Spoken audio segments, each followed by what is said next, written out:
સવારમાં ઉઠવામાં છે ને મારે ક્યારેક ક્યારેક બહુ જ મોડું થઈ જાય છે, કારણ કે આખો દિવસ આપણે કામ કરીએ ને એટલે સવાર છે ને પછી નીંદર આવી જાય, કારણ કે શિયાળો ચાલતો હોય એટલે થાક લાગે, એટલે આપણને સવારે એમ થાય કે ચાલ ઘડીક સૂઈ રહીએ. એટલે હું 7:30 ઉઠી ગઈ છું, મોઢું ધોઈ લીધું અને નાહી ધોઈને ફ્રેશ થઈ ગઈ છું. કાનાજીને નવરાવી દીધા અને ભગવાનના દર્શન કરી સવારના બધા જ કામ પતાવી દીધા. સવારના કામ પતાવું ને તો મારે 10:30 11 જેવું થઈ જાય છે. આજે મારે 10:30 વાગી ગયા હતા અને 11 વાગે સ્કૂલે જવાનું હતું, તો પછી મેં રસોઈ નહોતી બનાવી. મને થયું કે સલાડ ખાઈને જ આજે વહી જાઉં. તો પછી છે ને ટમેટું અને કાકડી સુધારી લીધી, ઉપરથી થોડુંક એવું મીઠું નાખીને મસ્ત સલાડ એન્જોય કરી લીધું. અને પછી સ્કૂલે જવાનું હતું તો બેગ તૈયાર કરી લીધું, પાણીની બોટલ નાખી દીધી અને પછી લોક લગાવીને સ્કૂલે જવા માટે નીકળી ગઈ.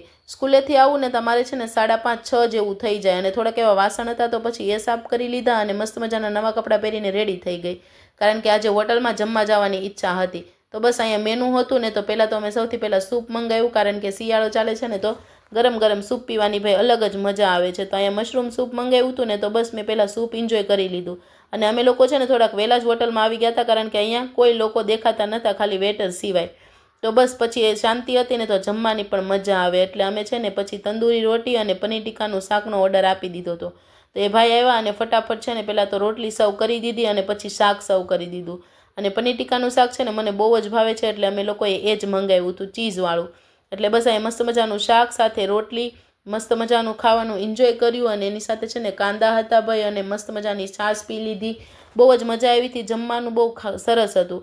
એટલે પછી અહીં જમી કાઢવી લીધા અને ગરમ પાણી આપી દીધું હાથ ધોવા માટે. જો શિયાળામાં બધા આવી સેવા કરતા હોય ને આપણી, તો બહુ જ મજા આવી જાય.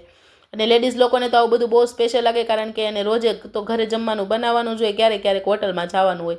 એટલે પછી મુખવાસ પણ ખાઈ લીધો અને થોડુંક એવું કામ બહારનું હતું ને તો બીજું કામ પતાવી દીધું અને ઘરે આવી ગયા. તો મળશું નેક્સ્ટ મિની બ્લોગ.